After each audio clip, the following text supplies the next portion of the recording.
moving just a little bit, I'm going to ask if you would please, some of you way in the back, to come a little bit further and into these two middle sections. Would you do that for me?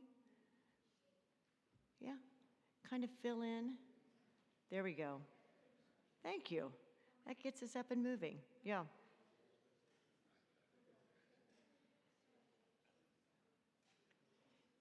It is good to see new faces and familiar faces. This way, when we have questions and answers at the end, you will not make a couple of us run like crazy all over the place. Thank you. Yeah. I want to welcome you to the I don't know what year annual event of the Melva Kauffman Lecture Series. I am Michelle Hirschberger in my 25th year here at Hesston College. And I teach Bible and ministry here, and I'm also one of the campus pastors. And it is very good to see all of you. It is also a great, great honor to be here with you and to introduce someone that I highly esteem but also call a friend. We are in the middle of a war. I guess you know that, right? Yeah?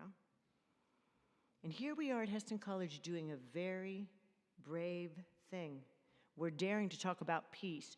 We are daring to have hope that what seems impossible is possible, and that is peace.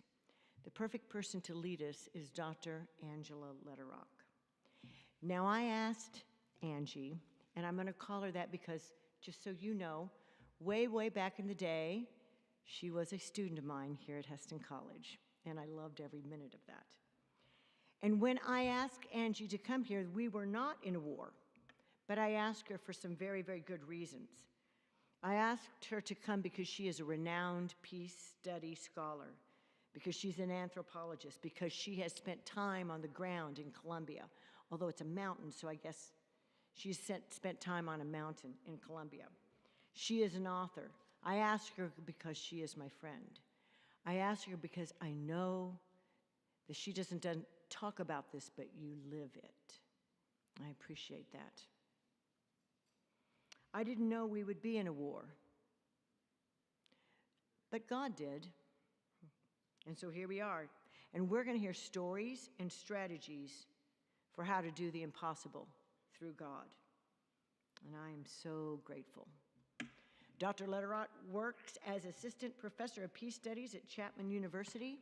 She has written several books, including Feel the Grass Grow. You've kind of got a little bit of that title there. It's an excellent book.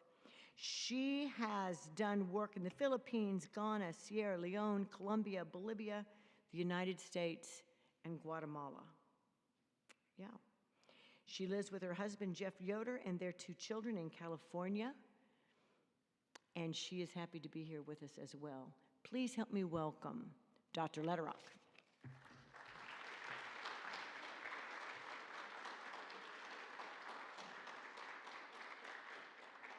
Thank you all for spending a midweek, Wednesday here this evening with me. Everybody is welcome to call me Angie. And I appreciate that introduction, which is heartfelt and grounded and speaks to the moment. It's such a pleasure. It's really an honor to be back at Hesston, to see so many friends and mentors and colleagues, so many people who have shaped my own path to the work of peace with justice. And I'm really honored to be here in celebration of Melva Kauffman, who taught my parents, who worked with my grandparents, and whose commitment to peace and justice reflects the deeper mission and vision of Hesston College. My own path to peace building really deepened here at Hesston with people like Michelle and Marion and Kevin and Dwight Roth. And my interest in environmental work also deepened here with Hugo and Jim and Lorna. And so this is a place that's very special for me to be returning to kind of reflect on many decades of work in grassroots peace building and what it means to connect that to environmental justice. My kind of formation here eventually took me to Colombia, South America, where I began working with Sembrando Paz, which is a grassroots peace-building organization located on the northern Caribbean coast. You can see a little bit of the image here behind me. And 25 years ago, in the middle of the ongoing war in Colombia, Sembrando Paz committed themselves to accompany communities that had been forcibly displaced by the armed conflict. And in the midst of that violence, imagine and work towards the transformation of armed violence. And to honor the oral traditions that are found, especially on the Caribbean coast of Colombia, I want to open with a cuentico, with a short story. And it's a story that emerged at a gathering soon after the historic peace agreements between the Revolutionary Armed Forces of Colombia, the FARC, and the government of Colombia signed peace accords in 2016, which marked a political end to over 50 years of war. Ricardo Esquivia, who I talked about this morning, for those of you who were there this morning, used this story to open a dialogue between really diverse members of society who had gathered to reflect on what it now meant to be in a context where there had been a peace agreement signed. And so he opened with this story. A family had decided to paint their home, and they had all agreed that they wanted to paint that home green. But when they went to actually paint that home, they realized that there were many shades of green. The youngest child wanted bright fluorescent green. The middle child wanted a deep sea blue green. One of the parents wanted a rich forest green. You see, they had never taken the time to talk about what shade of green they wanted to paint their house. He paused and allowed people to consider the story. We are gathered here today because we have all agreed that we want to support the work of peace in Colombia. But what kind of peace are we talking about? And for who? There are many kinds of peace. Today we are here to dialogue and reflect together on what kind of peace we want to build here. As Michelle opened, it's a meaningful time to reflect on the work of peace. And I'm really honored to be part of a collective conversation and reflection about what it means to build peace today and right now. What do we mean by peace? Who gets to participate in it? Who is defining it? What are the fruits that the visions of peace might produce? And who ultimately has access to that fruit? My own understanding of peace has been deeply shaped by people like Ricardo and the work of Sembrando Paz. And so today and tomorrow I want to share lessons kind of based on what they've taught me over the years. And I'd like to provide just a bit of context. If you come to all three talks, you're going to see this slide 3 times. But this is some of the primary findings from the Colombian Truth Commission about the most recent iteration of the war in Colombia, which resulted in the killing of 450,000 people, 80% of whom were civilians. 100,000 people were disappeared, and so that means that their remains still have not been found, and many families are involved in the work of searching for the disappeared decades after that loss. 8 million people were forcibly displaced as a result of the war. 30,000 youth were recruited into multiple armed factions, so including the FARC, but also the paramilitaries and the ELN. And it's known for high levels of sexual violence that's specifically targeted in disproportionate ways Black, Indigenous, and LGBTQ individuals. This becomes really important when you think about what does it mean to build peace and seek repair in the aftermath. I've spent the last decade working in one of the territories that's considered most affected by the armed conflict. Located on Colombia's, and you'll also see this 3 times, northern coast, Montes de Maria, because it's good to have a map to locate ourselves. So the bottom map is Colombia, and you see the little purple The top map are the 15 municipalities that make it up. So this is just a small place in Colombia. It's considered an intercultural territory by those who live there, with really rich histories of collective organizing and resistance and liberation movements that emerged from Black, Indigenous, and campesino struggles in response to colonization and enslavement. So Montes de Maria actually was formed by freedom movements out of enslaved individuals from Cartagena, which served as one of the largest ports for the transatlantic slave trade. So this was a context of marronage, of self-liberation movements, and a space of refuge. It has a very long history of collective resistance. It is also the birthplace of the largest campesino movement in Colombian history, known as the National Campesino Association of Colombia, the ANUC. I'll be using the term campesino in English, translates roughly to small farmer. Some people say peasant, but I find that in English we have images of peasants that are not part of modern active forms of organizing and political life. So I'll continue to say campesino. But the region became systematically targeted by multiple armed groups, including the state and the paramilitaries, precisely because of the threat that this very powerful nonviolent grassroots movement was making to very entrenched elite power structures within the country.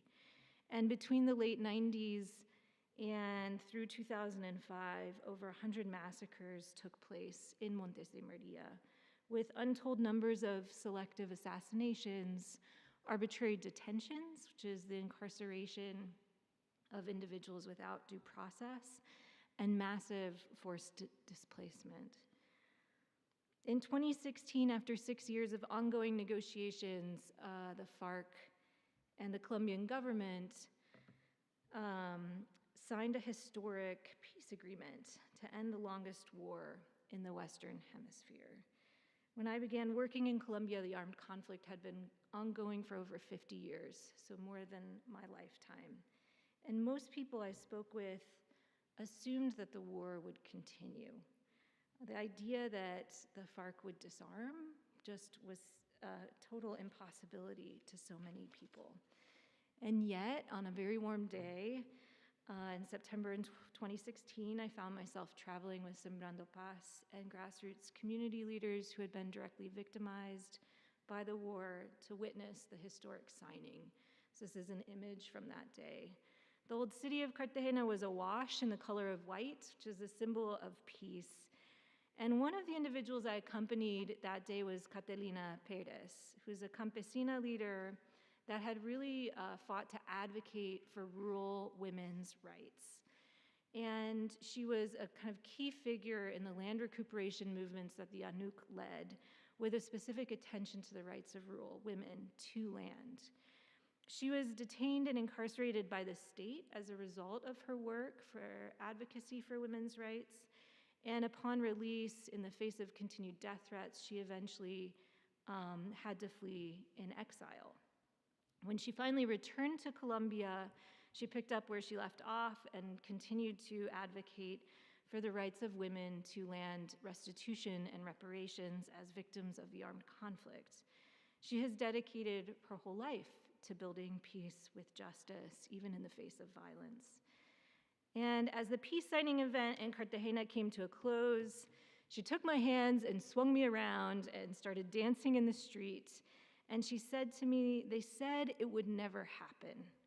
But nosotras, we, the women, the social leaders who lived the violence, we always knew that peace was possible.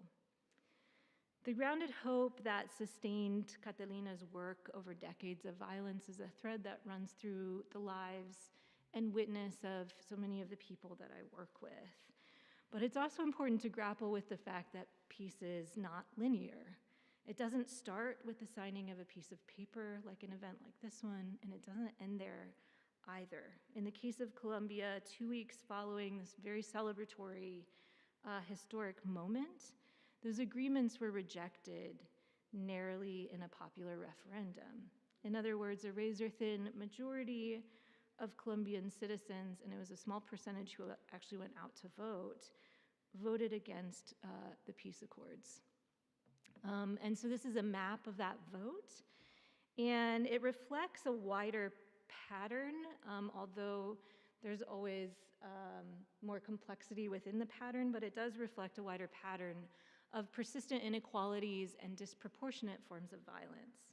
In the green are the places where people voted in favor of the accords, and those are some of the areas that have been most affected directly by the violence, where the violence was ongoing, where the presence of armed groups were based. And in those marginal areas on the periphery of the country, people voted overwhelmingly in favor of the accords. Whereas in many cities in the central areas of Colombia, people narrowly rejected the accords. So you can kind of visually see the sort of polarization that continues to persist in that country.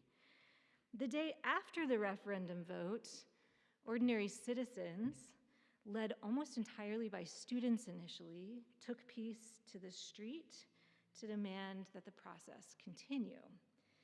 As many grassroots leaders across Montes de Maria told me, peace is not signed, peace is built. That our work isn't dependent on an agreement, but will continue regardless. These mass mobilizations took place for over a month, and they were sustained. So this wasn't just one protest, it was a sustained mobilization across many parts of the country. You can see both in urban and rural areas that was without ceasing for a month.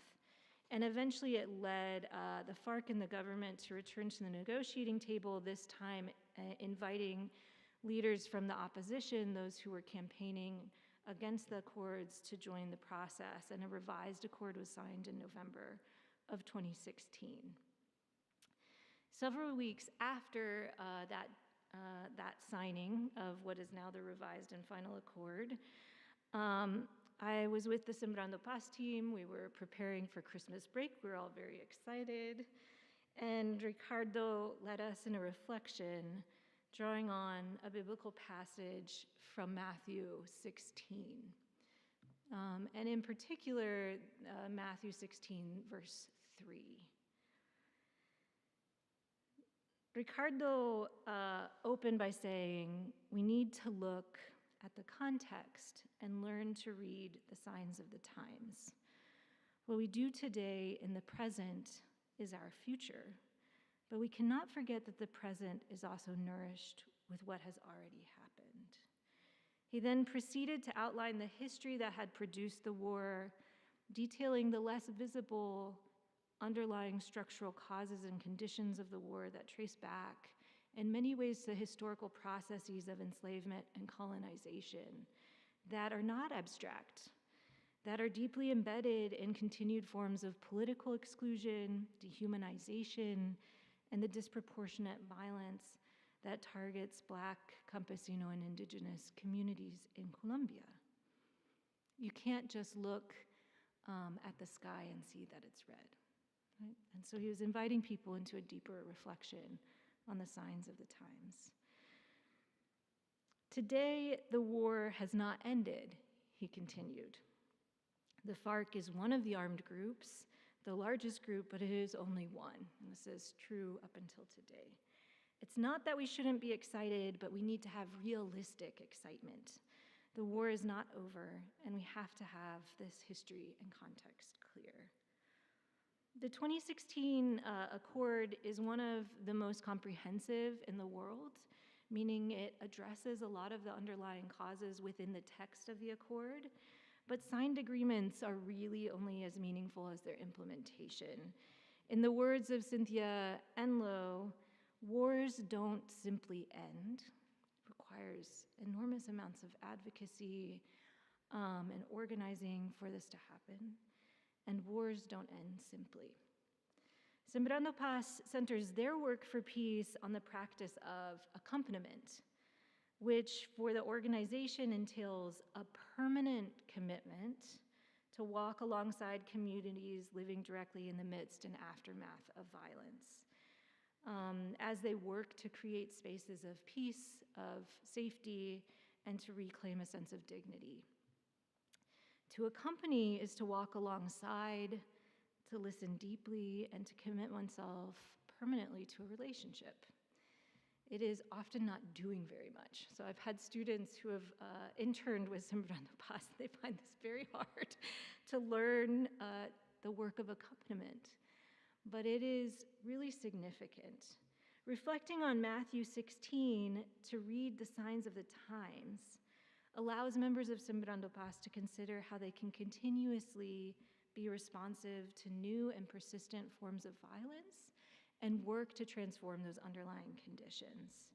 Rather than see peace as merely the absence of war enacted through formal declarations between warring parties, they understand peace as an ongoing, active social practice, which is deeply rooted in their faith, in their desire to live out and embody the teachings of Jesus. Ricardo himself has lived through multiple experiences of forced displacement and exile. Starting at a very young age, his father was forcibly removed and institutionalized after receiving a diagnosis of leprosy. And Ricardo and his young brother were forcibly displaced from the Caribbean coast to the capital city of Bogota. As the son of an indigenous and Afro-descendant parents, Ricardo experienced in the capital city less visible forms of violence, like racism, social marginalization, and political exclusion. And this he came to understand as deeply tied to the root causes of the ongoing war. And so addressing multiple forms of violence and understanding those as tied to the event of war, the event of direct violence, has become really central to the way Sembrando Paz imagines and understands their work towards peace. In Bogota, as a young child, Ricardo came into contact with the Mennonite church, so many of you may know him. The church had created specific programming to support families at that time who had family members diagnosed with leprosy. And his formation in the Mennonite church really helped ground him in the moral and political traditions of nonviolent direct action. And he eventually pursued work as a human rights lawyer. He was honored a couple of years ago for the National Human Rights Award in Colombia for a life dedicated to human rights. Sembrando Paz often draws on various traditions of active nonviolence, and in particular, the work of Dr. Martin Luther King, Jr. Specifically, King's distinction between negative and positive peace. Incarcerated for advocating for the basic human rights of Black Americans in Birmingham, Dr. King made the distinction between positive and negative peace in his letter from Birmingham jail. Writing to white clergy, who were also his colleagues, who had criticized him for engaging in civil disobedience, which was deemed too disruptive, he outlined his disappointment with white moderates who were, quote, more devoted to order than to justice, who prefer a negative peace, which is the absence of tension, to a positive peace, which is the presence of justice. I've learned from people across Montes de Maria that peace is not passive. It can be very uncomfortable. Sometimes it's disruptive. It often engages in what Dr. King called creative tension, which for this Mennonite, and I'm sure this may be shared with others, can be very difficult, like to keep the peace, right? But that's the negative peace, right?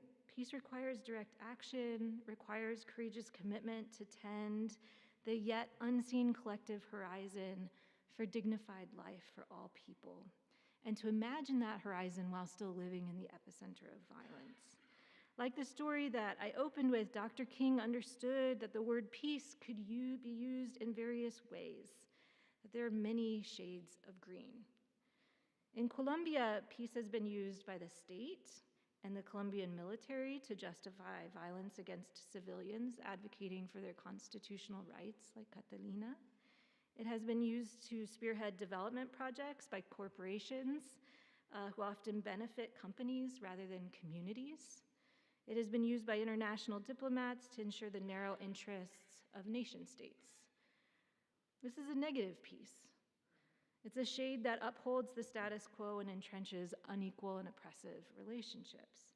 But there is a different kind of peace, one that carries profound meaning for people living in the midst and aftermath of various forms of violence as they seek to make sense of their lives in the wake of tremendous loss, rebuild relationships, and reclaim their sense of dignity in the face of an onslaught of violation. To discern the difference between these shades of green or these types of peace, Sembrando Paz often turns to the Gospel of Matthew. For Dr. King and for members of Sembrando Paz, the fruits of peace include justice. Peace is the ability to pursue education if you're a rural farmer, to have access to that, to have access to health and water, to have shelter. Peace is the ability to participate meaningfully in political life. Peace is the ability to go to sleep at night without fearing for your child's life or waiting for the sounds of bombs and helicopters. Peace courageously upholds abundant life in the face of death.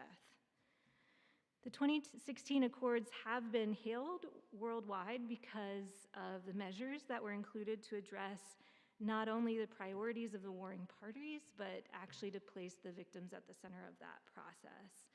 But many of the promises made on paper in the text of the Accords have not been implemented in the communities that were most affected by the armed conflict. I have 2 kids, so this is very, this is common soundscape for me. Over the course of the last decade, working in Colombia, I repeatedly heard grassroots community leaders who have been directly affected by the war invoke los tiempos, or the times, to expose the varied forms of violence that continue to permeate in the post-accord context, and to make claims to a really specific kind of peace that they are seeking to build for their territory. In particular, they often critiqued external actors for implementing the Accords with too much prisa, too much hurry or haste. And this was, for me as a researcher, a huge paradox, which raised a lot of questions for me, because it was in a context where implementation really had been completely delayed and deferred. And so what does building paz sin prisa, or peace without hurry or haste, mean in a context where the primary experience had been one of inaction or delay? And how do people living in the midst of violence in their daily lives build paz sin prisa, or what I call slow peace? And so I want to draw on some of their voices and narratives from my time living in Colombia. I lived there from 2016 to 2018, and as a family, we've been back every summer since, except for the pandemic summers of 2020. I spent most of my time in an area called the Alta Montaña, the high mountain, which is considered the heart of Montes de Maria. And due to its strategic, yet you could see very difficult to access, kind of hidden location, it became the base of multiple armed groups throughout the armed conflict, including the EPL, the PRT, the ELN, as well as the FARC and the paramilitaries. And it has at the top of the mountain a helicopter landing pad and an active Marine base of the Colombian Armed Forces. Civilians who live in the Alta Montaña in close proximity to these bases became stigmatized just by where they lived. So if you were close to a FARC base, you were accused of being FARC. If you lived close to a paramilitary base, you were accused of being a paramilitary. And this drew really sharp boundaries over the years between communities that had previously shared social life together. And so this really unraveled the social fabric. Enormous amounts of distrust and lines of enmity were created. The state, for their part, stigmatized entire communities in the Alta Montaña as being guerrilla. And this was the discourse that they used to justify massacres and incursions through the language of insurgents or terrorists later following 2001. Massacres, selective assassinations, and arbitrary detentions resulted in huge displacements from this region. And at the height of the violence, a fungus called the Phytophthora cinnamomi spread throughout the Alta Montaña, and it killed over 90% of the avocado forest, which in this region, the avocados are enormous, and the trees are equally large. And so this was a really central part of the wider ecosystem. And it led to dramatic changes in waterways, in places where there's no irrigation, where there's no electricity. The loss of shade for subsistence farming that people lived on was uprooted. There's displacement of native species, including the cotton-top tamarin monkey, the micotiti. And it was a devastating eradication of the primary income-generating crop. And so this really altered social, economic, and ecological relationships. During a delegation visit with a group of students from the United States, Angelina, who is a community leader and a teacher, spoke about the violence of displacement. As she detailed her own life history, she explained that she herself had never left her community, but had instead remained resistant. And one of the students, I think rightly, inquired what she meant then by displacement, if she herself had never fled. One of the worst displacements is for those who remain, she explained. And she turned to a poem that she had composed during the war, which is called The Feeling of the Campesino. I'm just going to read the last stanza of that poem. I have been left alone, very alone. Where is my flowering campo, countryside? Where are my birds that sing? Where are my mountains? Where are the spaces of green? I look for it and I do not see it. It lies only in my heart because it is my only illusion. Angelina's poem speaks to the pain of witnessing the earth displace from underneath her feet. Where is my flowering campo, she asks, unable to locate herself in the place that she calls home. I look for it and I do not see it. Angelina speaks to the experience of what literary scholar Rob Nixon, I don't know if there we go, had a little promo for Hesston College in the middle of my slide, calls displacement without moving in his book on slow violence. For Nixon, the overwhelming attention to dramatic single events like a natural disaster or an event of environmental destruction actually obscures the gradual and multi-generational processes of slow violence that persist years after an event of violence, disproportionately affecting marginalized communities across the globe. This socio-ecological experience of violence, like those offered by Angelina, reorient our understanding of displacement to the ways that political violence uproots the land slowly over time. In the words of Miles Vasquez, who is a social leader in the Alta Montaña, the avocado was like a second violence which left us displaced and in the situation in which we live today. The death of the avocado, however, was also a mobilizing force for estranged communities in the Alta Montaña. In 2011, community leaders in the region began a very fragile process of working across lines of enmity that had been created during the war. And in part, this was sparked by the need to address the loss of the avocado forest and work to heal the land upon which their lives and livelihoods depend. And so for over a year, community leaders traveled in pairs from people who were part of kind of enemy communities traveling together, representatives from each of the estranged communities holding open meetings across this mountainous region. They started the meetings with a focus on the death of the avocado, very specific. But inevitably, those spaces opened where people began to share for the very first time their own experiences with the war, with people who were part of a community that they had seen as enemy territory. It was one of the first times that people talked about the war in an open and public forum, because for decades there had been a repressive silence that had really kept people from speaking openly about what was happening. And so it became a really profound exercise in trust building.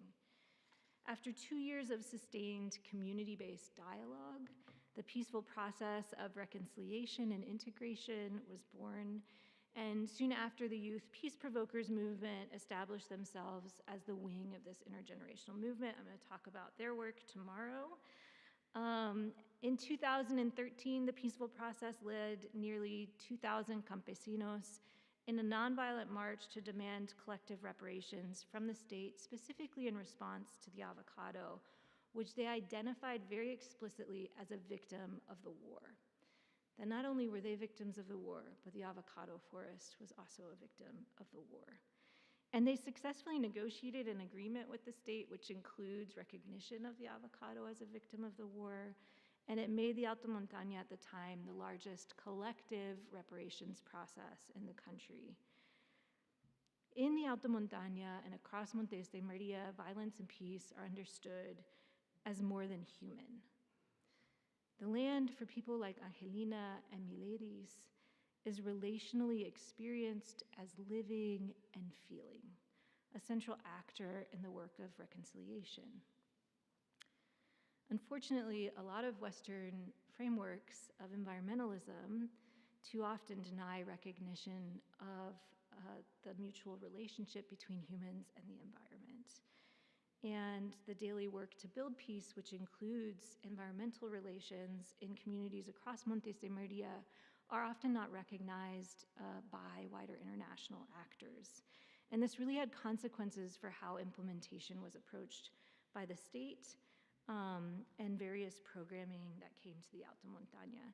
So I'm going to illustrate this with a vignette from one specific meeting that leaders of the Alta Montaña had with the Victims Unit, which is the state agency in Colombia that's responsible for implementing war reparations. State officials arrived in a private vehicle from the city of Cartagena. The main facilitator had flown in from the capital city of Bogotá the night before. They emerged from the SUV wearing blue chalecos, or vests. The unit for attention and integral reparations for victims etched in red on the back. Campesino leaders, in contrast, arrived by foot or mule, waking at dawn and walking for several hours to attend this meeting. After passing around an attendance sheet, the state officials opened the meeting by stating that the leaders needed to, quote, ground in reality what they had dreamed up, end quote, over the last several years. While the state officials acknowledged that these dreams had actually been elicited by their own institution since the signing of the agreement with the Alta Montaña, they eschewed responsibility, citing institutional changes that were out of their hands. New agencies had been created, there was a new administration, and there were now new directives. Social leaders living in increased economic insecurity, who had spent what little extra money and time they had to prioritize this meeting about collective reparations, were effectively being told that their dreams for schools, health centers, and running water were needed to be ground into reality. That they had asked for too much, that they had failed to understand the legal constraints and budgetary procedures of the state, and that the state officials were now there to help them manage those dreams into realizable projects. In this case, participation amounted to little more than a signed attendance sheet. You can see, hopefully, a little bit the piles of rotting yams that surrounded us in the open-air meeting space, which just served in that space as a reminder of the long laundry list of failed projects and broken promises. One of the reparations measures that the state had insisted on in order to stimulate the economy in the aftermath of the death of the avocado was an agricultural project in yams, but it had led to an economic and ecological crisis due to an overproduction of yams. The monoculture project was brought by the state, and it was designed in response to electoral and budgetary calendars rather than the seasonal conditions of the Alta Montaña. And in this particular meeting, surrounded by piles of rotting yams, the state official from the agricultural department proposed yet another yam project, unaware of the crisis and unable to recognize the actual physical material presence of rotting yams. Campesinos are constantly held to account, managed, monitored, and evaluated. Very rarely is the state or the international community held to account in the same way. And so I've often heard campesinos ask what the private vehicle, the hotel rooms, the flights amount to. Who benefits from this so-called participatory meeting for peace? And so I return to my opening questions drawing on Ricardo's story. What are the fruits that this vision of peace will produce, and who benefits from those fruits? Social leaders in Montes de Maria critique this approach to implementation as overly performative, a form of instrumentalization that is limited really to just fotos y firmas, photos and signatures. And instead, they've spent the last several years advocating for deeper and more meaningful forms of participation in peace building through what they say is voz y voto, voice and votes. So I love this juxtaposition between photos and signatures versus voice and votes. During one particular dialogue between grassroots leaders and key national actors charged with implementation of the Accords, Andrea asserted that the real challenge for creating spaces for local approaches to peace, for participatory peace building, had to do with los tiempos, with the times. She said the following: "We do not work with prisa, and maybe we have not done a lot, but what we have done with care. In contrast, the implementation of the government operates with certain timelines, and those times are not our times. They are running with prisa, with hurry or haste." As I sought to understand the various claims that are embedded in statements like this, I repeatedly came up against my own limits of understanding slowness as measured time, as something that's limited to acceleration or deceleration. When social leaders across Montes de Maria advocate for the need to build peace slowly, without hurry or haste, they are not asking for the continuation of sluggish bureaucratic practices, nor are they suggesting that the state is implementing the peace accords quickly. Their primary experience has actually been one of perpetual delay. They certainly are not denying the urgency of life and death decisions and consequences that they face on a near daily basis. Since the signing of the accords, over 1,000 social leaders in Colombia, not just Montes de Maria, have been assassinated. And many of the people I work with continue to live with death threats as a result of the advocacy that they do for peace. And so I hear this call to slowness as a call for a fundamental shift in power relations that actually shape the social experience of time through the very quality of encounter that people have with one another, through attention to place in history, and to the ways of relating to their wider environment. And so I want to kind of go over kind of 3 key lessons from this framework, which really comes from social leaders in Colombia. I understand slow peace as a relational framework for peace building that is multi-generational, multi-species, and that requires a permanent commitment to building a more just and livable world. So the first part of this is that peace is understood within a very deep time horizon as a multi-generational process. The invocation of the times foregrounds the ancestral history of the territory as a place of liberatory refuge, of nonviolent resistance, and of coalition building.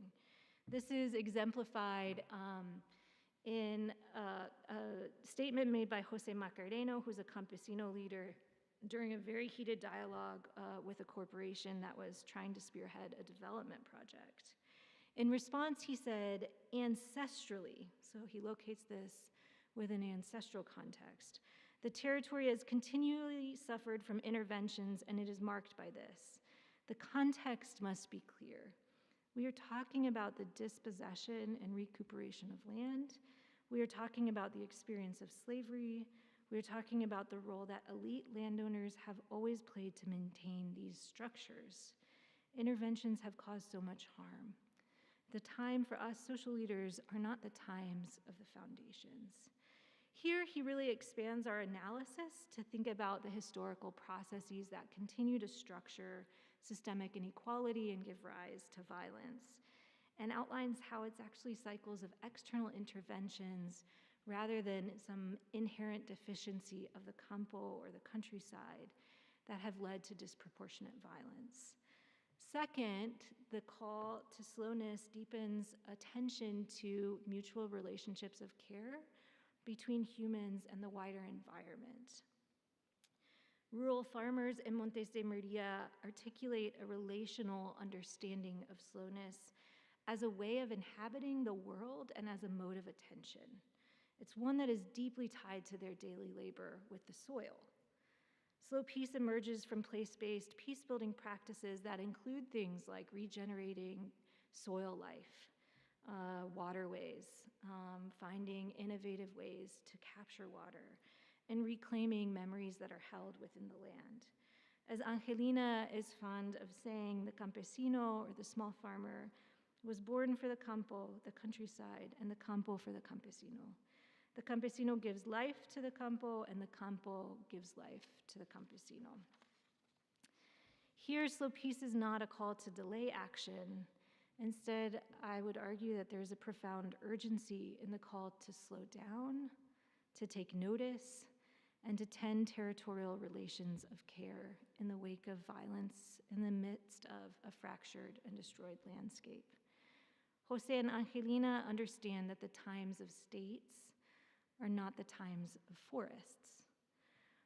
Third, and relatedly, the call for slow peace understands peace building as a continuous social process, and this requires investment in ongoing social movement organizing rather than short-term projects. As Jose Macareno so articulately details, the campesino critique of prisa, of hurry or haste, reflects actually a wider temporal experience of oppression. And prisa and oppression actually share a common etymological origin, which is premere, to oppress, pressure, press against, press down, to tighten and constrict. So rushed and repeated cycles of meetings like the one with the victims unit that are focused more on project deadlines and reports that they send off than on the flourishing of the campesino communities, violate a sense of dignity, obscure the wider historical processes that actually structure violence in places like Montes de Maria, and enact a great deal of harm in the name of peace. Peace interventions carried out with hurry are guided by clocks, deadlines, and election cycles. They are often there to privilege measurable outcomes and photos and signatures over slower, ongoing, and much less visible work of tending relations of care and solidarity. Sembrando Paz has worked to develop relationships across very diverse and plural social organizations in Montes de Maria. So there's a plethora of community-based peace-building organizations and social movements within the territory. And Sembrando Paz over the last 10 years has dedicated themselves to facilitating a sustained monthly dialogue as central to building a broad-based coalition. They bring together essentially a movement of movements as they work towards a collective vision for peace in their territory. The coalition is known as the Regional Space for Peace Building in Montes de Maria, and now it has over 100 representatives from Afro-descendant, indigenous, campesino, youth, women, LGBTQ, and faith-based movements in the region.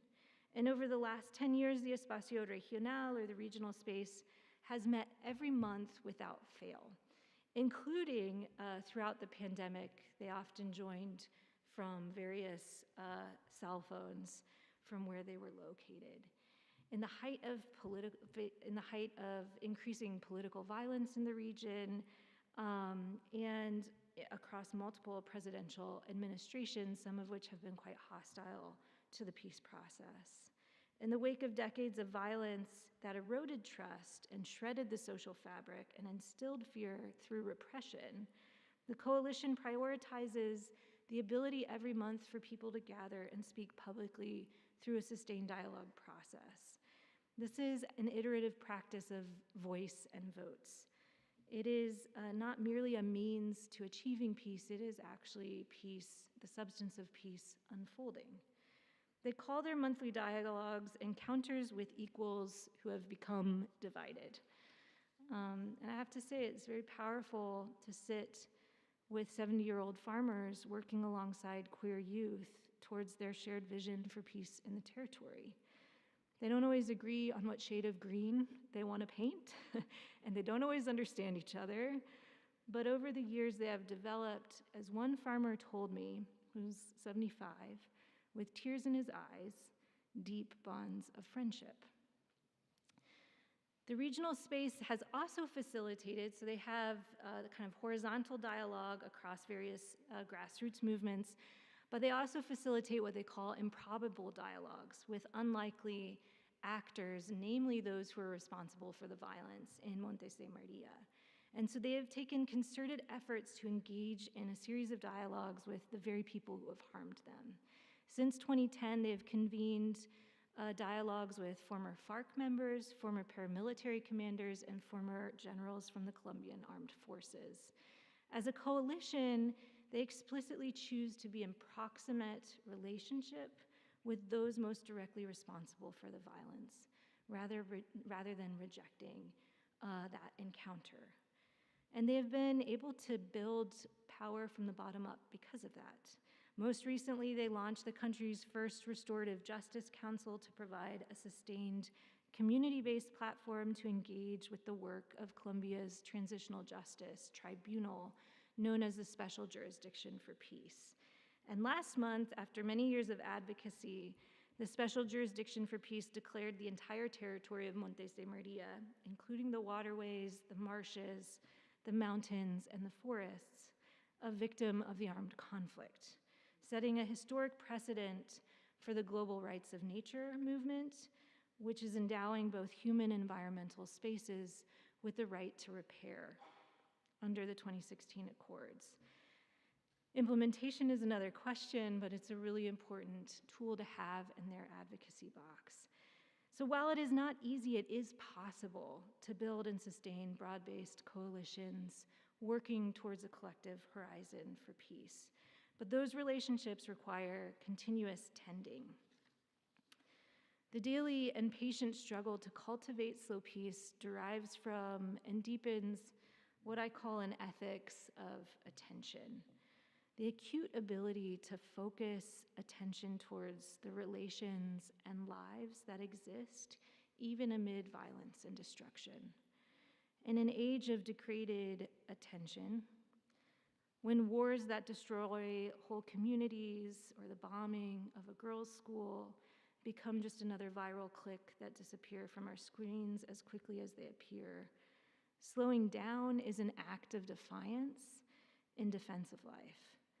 In my research, I've found that there is actually a grounded hope that derives from this kind of ethics of attention, that the daily and collective practice of holding and guarding and nurturing relationships close to the ground actually open a horizon of possibility that is there but isn't always visible. Or, and I'll end here so that we can have time for question and answer, as Ricardo often says, the work of the grassroots is to see, feel, and grow the tree held within the seed. It's to be so close to the ground that you can feel the grass grow. So I'll end there. I do have a slide plugging Sembrando Paz's work. So they take church delegations and student delegations, and they release ongoing reports. So if you're interested in following their work, I've never really made a QR code before, and I don't like them, but I have them up there, and I hope that they work to put you in touch. And I'm really happy to open for comments or reflections or things you're sitting with in addition to questions.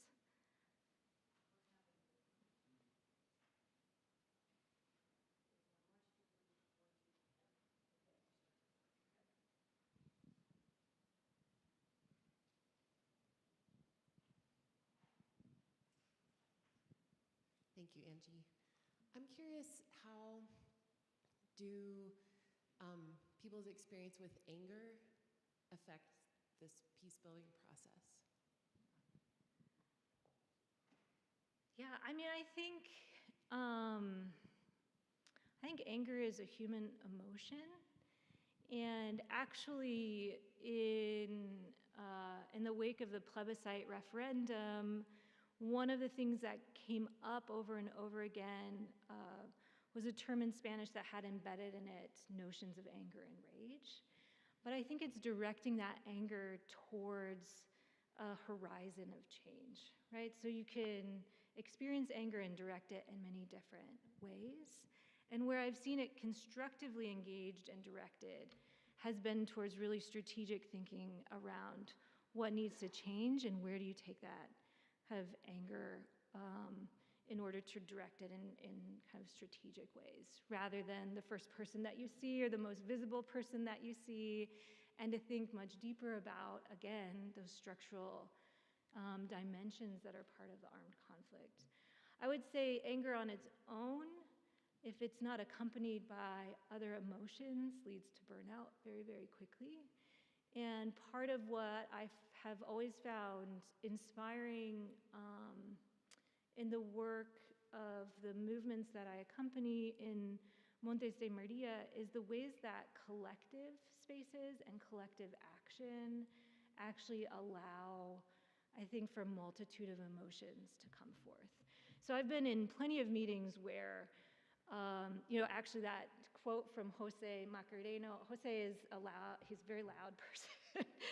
He was very angry in that meeting, where he kind of grounded into, like, we need to understand the ancestral history here. And I think that was a really appropriate place to kind of release some of that anger. But when it's the only emotion or the dominant one, it can lead to burnout very, very fast. And I think it's the kind of sustained monthly dialogue means that every month they're coming back. And so some months people are really sitting with a lot of anger, feeling a sense of burnout from that anger. But in other months, you have that space that you're always kind of coming back to. And this is a permanent commitment. This isn't like we're doing this for a year. They've been doing it now for 12 years. And so I think another emotion that is often felt in that space alongside anger is grief. And I think being able to hold those two things together is actually really important, especially in the many moments where people name them quite explicitly. So I don't know if that answers your question, but it plays a role in mobilization. It is there, and it gives people, I think, a sense that they can speak back to power when they're being degraded. But without the collective sense of community and possibility that emerges in that repeated kind of meeting together, I think it leads very, very quickly to burnout. Yeah. Thanks.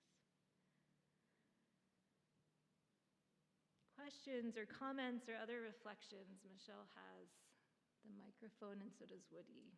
Yeah. Thank you.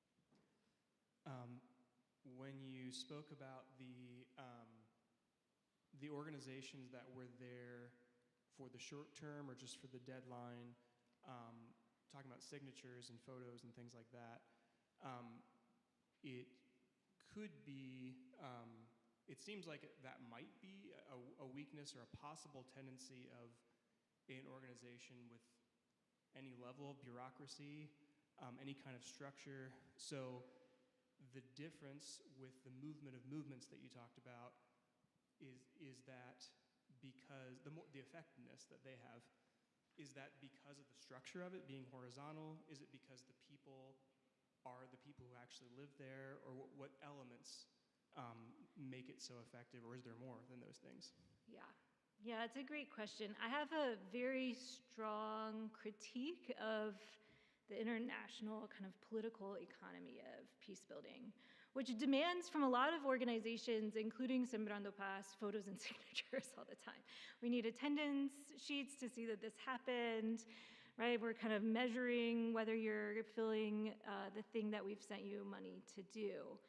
And yet what that creates is a focus on those practices of an attendance sheet as the fulfillment of that thing, rather than the substance of relationship building and trust building.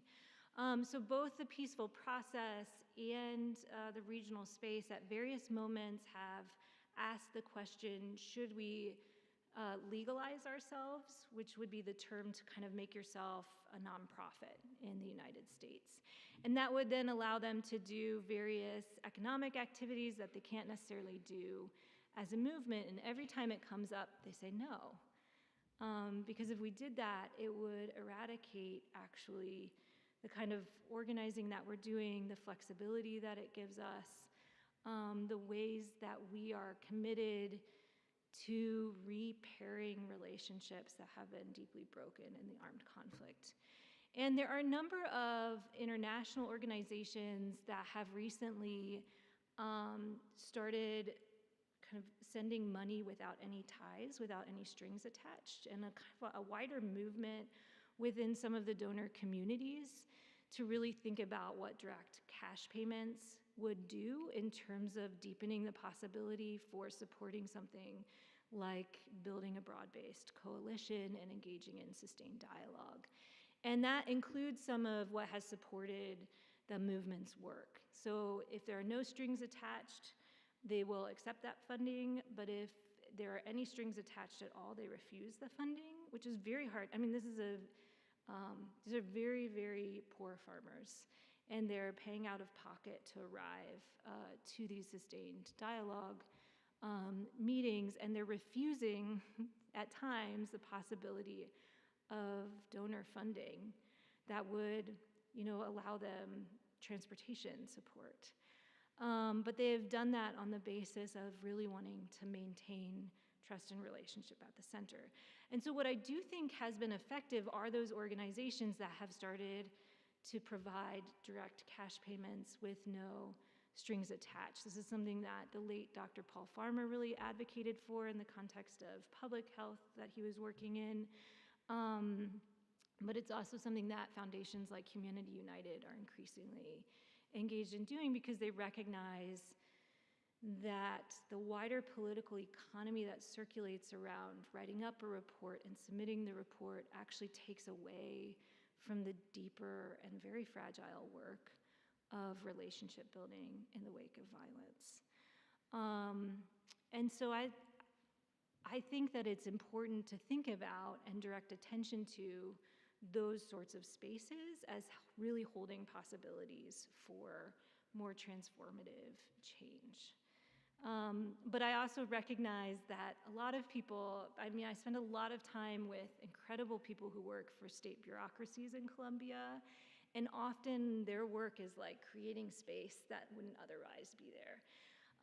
And so I have written quite a bit about those individuals as well, like what it means to work within an institution that is constraining what you're aiming to do, but the ways that their ability to kind of be connected to that wider coalition opens up different space even within those institutional constraints.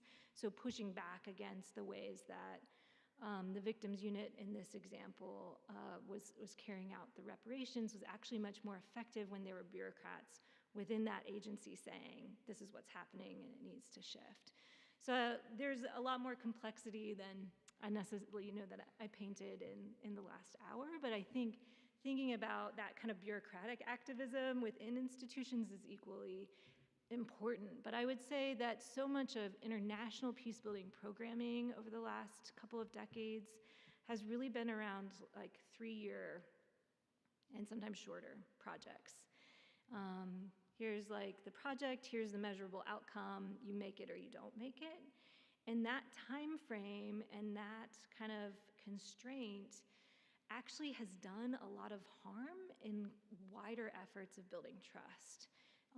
And so thinking about alternative models for that and really thinking about what it might mean to support or accompany or amplify the work of continuous organizing is something that I've been very compelled by.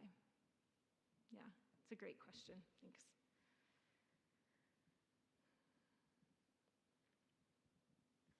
Could you share maybe a little bit about how you and your family ultimately decided to invest in Colombia in this way, and then maybe a little of the maybe some of the things that you've come to appreciate about the people and the culture there? Yeah. So I've known Ricardo my whole life. So I'm part of a kind of wider multi-generational process, I think, of some of those relational ties. My family lived in Costa Rica when I was young. My parents were working with exiled Miskito indigenous leaders who were exiled from Nicaragua. And as part of their work mediating both efforts for land restitution on the eastern coast of Nicaragua between the Sandinistas and the Contras, they came under really severe death threats and kidnapping threat against my life when I was quite young. So I've been interested in state violence for a very long time. And I think there's like a biographical reason for that. But part of that story is an incredible transnational network of solidarity, including people from Colombia who were also had experienced and understood what it meant to live under threat, accompanying and listening to the decisions that my family was trying to make at that time, and who continued to accompany us in various ways.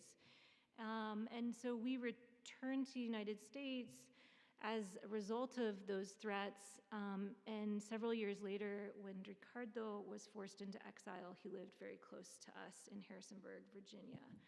And he and my dad, John Paul, did a lot of dreaming, I think, at that time, but it was also a very, very painful and isolating period for him to be exiled from the work that he was deeply invested in Colombia. But it did lay the groundwork for thinking about, at that time they were really talking about this. And here, when I say they, I mean Ricardo, my dad, John Paul, and some of the Mennonite leaders, the Stuckey's in particular, were dreaming of what it would mean to build an infrastructure of peace. And that sometimes feels like very material, like you're thinking about roads, but really what they meant is, what if you created a society that was built around the conditions and practices and values of peace? What would that look like? How would you build that out? What would that network look like? Who would need to be involved in that? And Ricardo would say that the infrastructures for peace is really what led to what has now become the Regional Space for Peacebuilding Coalition.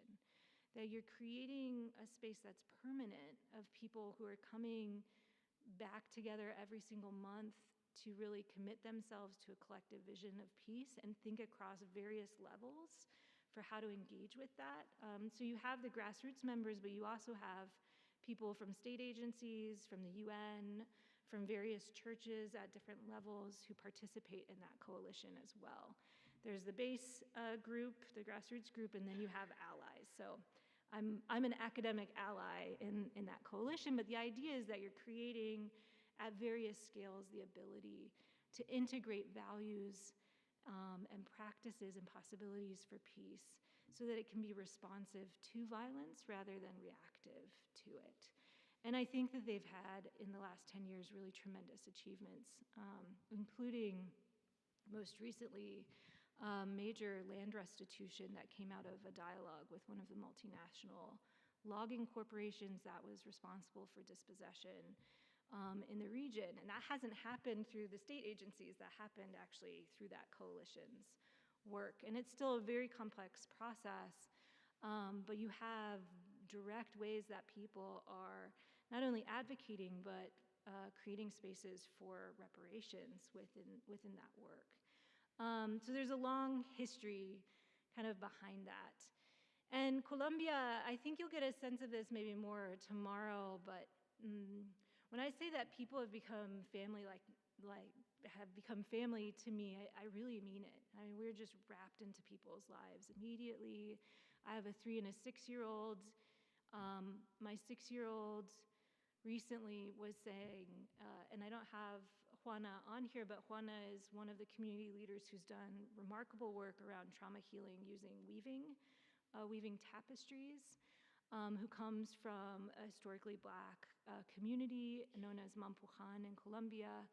And my 6-year-old, recently heard Colombia on the news and was listening to it, and he was like, but Juana's our family, right? And Naun is part of our family. Like, these are these are our family members. And so he really felt that very, very sincerely.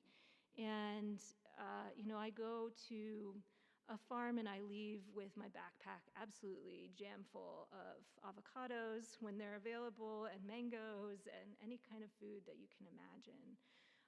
And so the level of hospitality and warmth and relationship is tremendous. Yeah. If that answered your question. Yeah. I have a question, but I can ask mine tomorrow night as well. Anyone else? Yeah. Here goes. I do not want there to be a civil war in the United States. And I would like for people in the United States to be able, who believe different things, to be able to talk more together. I have a sense, and want your opinion, are we as polarized today as we are because we have not done that once a month, get together, really have talk and good relationships with people we disagree with? Are we in trouble now not being able to talk to each other because 50 years ago we weren't doing this? And how can we fix it? Just a small question. Yeah. Just a small question. Thanks, Michelle. No, it's the question that I go to bed with at night. So things that I've learned from Colombia, from people in Colombia over the last 10 years. I mean, I would say that in the US, it is much more individualistic. And so I've really noticed this in extreme forms now that I've had kids, because I go to Colombia and people just take them from me. And it's like wonderful. And here, people are kind of afraid to touch your kids, if that makes sense. Like, and that's actually rooted in notions of respect and space. Like, there is something there. But there's a kind of individualism here and a shrinking of spaces for public social life that I think does, create specific barriers. But Colombia, you saw the map, highly polarized. It's like having whiplash with its elections. For 4 years they vote for the peace accords, and the next 4 years against. And so it's not entirely different. What I would say is that commitment to sustain dialogue, so that it's not just a one-time event, like, oh, we're going to gather for this one time, but we're going to sit together, and this is going to be forever in this space once a month across our differences, and talk about what we want for our community, right? So they didn't start with, what do we need to do to build peace in Colombia? They said, what does peace mean for us in our territory? What are our concerns? What keeps us up at night? What kinds of violence are we facing? And the other thing is, they have since been able to engage in dialogue with people in kind of extremely different positions who were directly responsible for the violence that many of them experienced in intimate ways. But they didn't start there. So this idea of how do you create a process of dialogue across equals who have become divided, that there is a shared commitment among that group to peace, but there are really different ways of what that means. And so you're not immediately starting with the person who is the most different from you. You're starting within a kind of shared set of ideas or goals. In the Alta Montaña, that was even more specific. The shared concern was the avocado. And in that case, people really did meet with people that they thought were responsible for signaling out family members who were killed. And they later came to realize that that wasn't actually the case. That's kind of how repressive silence works. But I think that there are lessons there, that we impose often ideas about who people are or what they stand for without actually listening to them. And so I think in the United States, developing a greater sense of curiosity for what keeps people up at night, what are they worried about, What are things within your immediate community that you might have shared concern around? And that you start in those spaces, and then you build out from there. And I think that that has actually been a very powerful model. There are other models that, are trying to bring kind of highly polarized positions together as well. But I think there's something about grounding yourself in the community that you're in and recognizing that actually there's probably a whole shared host of various interests and concerns that exist there, and starting from that space. And then being with people who are equally willing to commit to that time and that relationship, right? Which, not everybody is.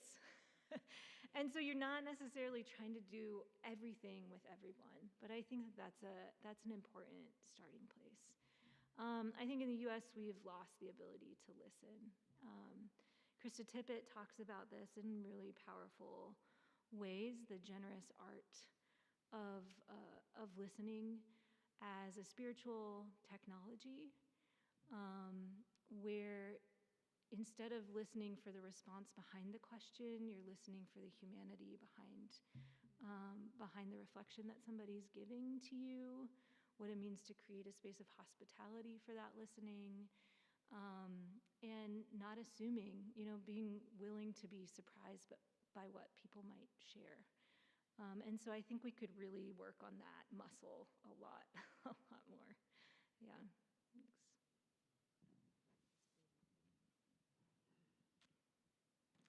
And I know that there are cookies, and so for those of you who prefer not to talk in a microphone, I'm really happy to continue the conversation out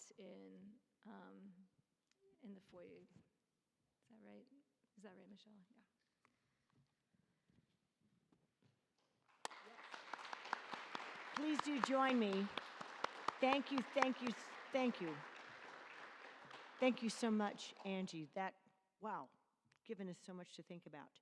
We will meet again tomorrow night at 7 p.m. right here in this very room and continue this important conversation. Thank you for your beautiful attention and questions, and let's continue to fellowship in the foyer. Thank you.